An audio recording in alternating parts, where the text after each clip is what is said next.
Denison Mines is currently trading at $2.88, showing a gain of 1.77% for the day. Now, many investors will look at that green ticker and immediately connect it to the broader narrative around the rising price of uranium. The common belief is that as the world pivots back toward nuclear energy, all uranium stocks will rise with the tide. That's the simple expectation.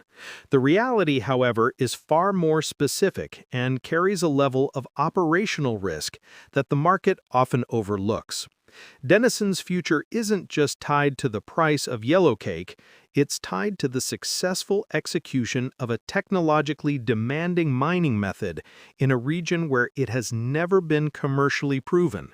This isn't a story about a commodity, it's a story about a specific project, a specific technology, and a very specific timeline that could either lead to a massive re-rating or significant delays.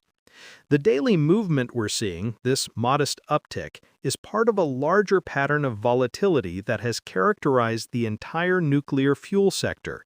When we see broad market strength or positive news about new reactor builds in China or Europe, Denison, along with its peers, tends to catch a bid. Conversely, when macroeconomic fears about interest rates and capital project financing creep in, these developer-stage companies are often the first to feel the pressure.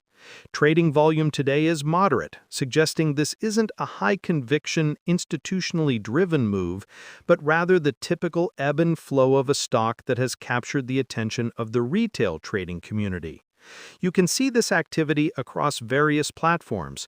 Traders using the Robinhood app or SoFi Invest are actively playing these short-term swings, betting on sector momentum. This is a very different approach from the institutional players, like those behind Fidelity mutual funds or managing a Schwab Intelligent Portfolios account, who are less concerned with a 1.77% daily swing and far more focused on the long-term de-risking of Denison's primary asset. The expectation is that a rising uranium price lifts all boats. The reality is that a company without current production is disproportionately sensitive to shifts in investor sentiment and the cost of capital, making its daily price action more of a sentiment gauge than a reflection of fundamental progress. To truly understand Denison, you have to look past the ticker and focus on the Athabasca Basin in Saskatchewan, Canada. This is where the company's crown jewel, the Wheeler River Project, is located. Denison holds a 95% interest in this project, which is considered the largest undeveloped uranium project in the eastern part of the basin. The project is primarily composed of two high-grade deposits, Phoenix and Gryphon. The Phoenix deposit is the main event, with an incredibly high grade of uranium. The general market understands high grade means more profitable, but they often stop there. The deeper reality is how Denison plans to extract it. Instead of a traditional open pit or underground mine, they are planning to use In-Situ Recovery, or ISR.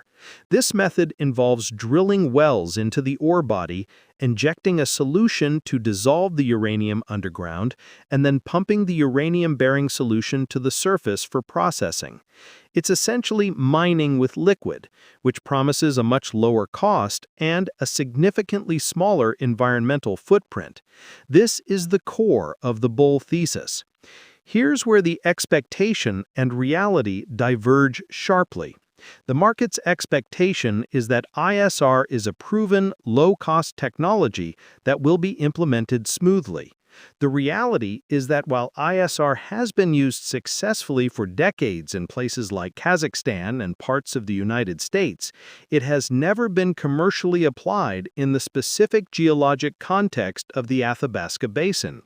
The rock formations are different, and the high grade of the ore itself presents unique chemical and engineering challenges.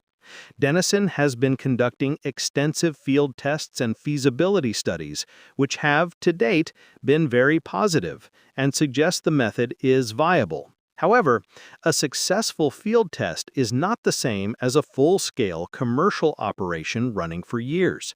The execution risk is substantial. A small geological surprise, an issue with groundwater flow, or a problem with the chemistry of the leaching solution could cause delays and budget overruns.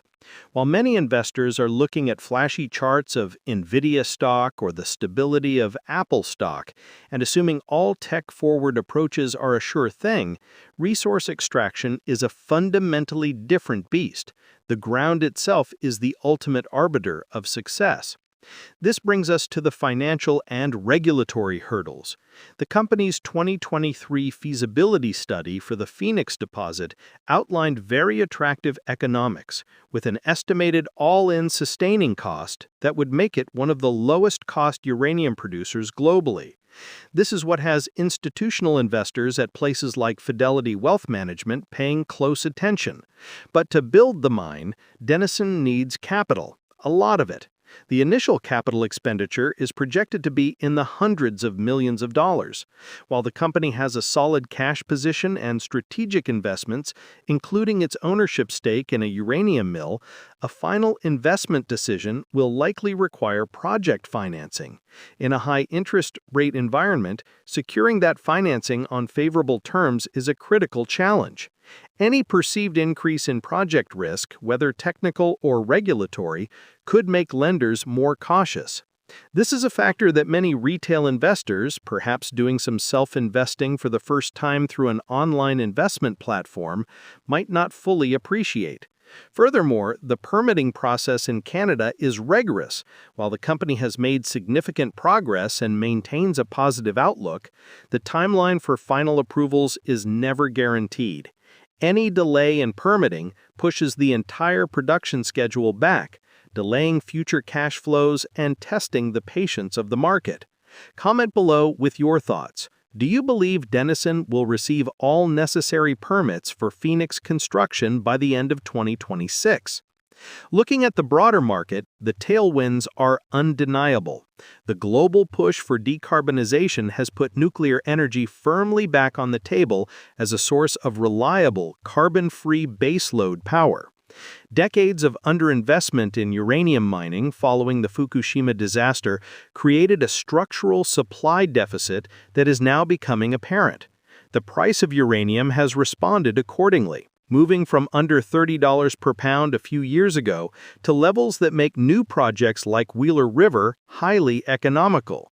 This macro backdrop is the reason a development company like Denison can command a multi-billion-dollar market capitalization. It's the promise of future production in a supply-starved market. However, investors must be careful not to conflate the certainty of the macro trend with the certainty of a single company's success. An investor might use a platform like Interactive Brokers for its advanced tools to trade futures on commodities, but owning the stock of a developer is a very different kind of investment. It's a bet on management, geology, and engineering execution. It's not a direct play on the commodity itself. It's a leveraged and therefore riskier bet on that commodity's future. So, what are the potential scenarios moving forward? In the best-case scenario, the final permits are granted on schedule, project financing is secured, and the ISR operation at Phoenix ramps up smoothly, confirming the assumptions in the feasibility study.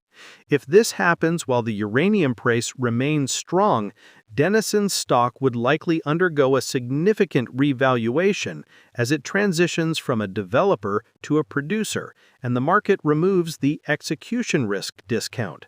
In this world, the company becomes a takeover target for a larger producer or simply grows into a major player in its own right. The alternative scenario involves complications. Perhaps the ISR process is less efficient than planned, or unanticipated environmental challenges cause permitting delays. Maybe a global recession temporarily dampens energy demand, and the uranium price pulls back, making the project's economics less compelling at a crucial moment.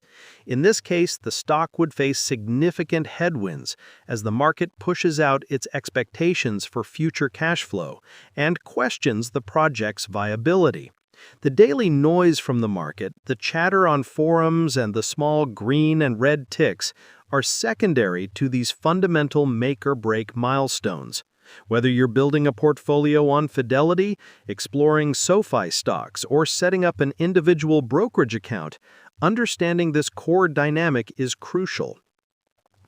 In conclusion, the 1.77% gain in Denison Mines today is just a single frame in a much longer and more complex film. The market's general expectation is that this is a straightforward play on the resurgence of nuclear power. The deeper reality is that Denison is a high-stakes wager on a specific, sophisticated, and unproven application of mining technology. The potential reward is enormous, a top-tier, low-cost uranium mine coming online in a bull market. But the risks related to execution, financing, and regulation are equally significant. The story of Denison from here is not about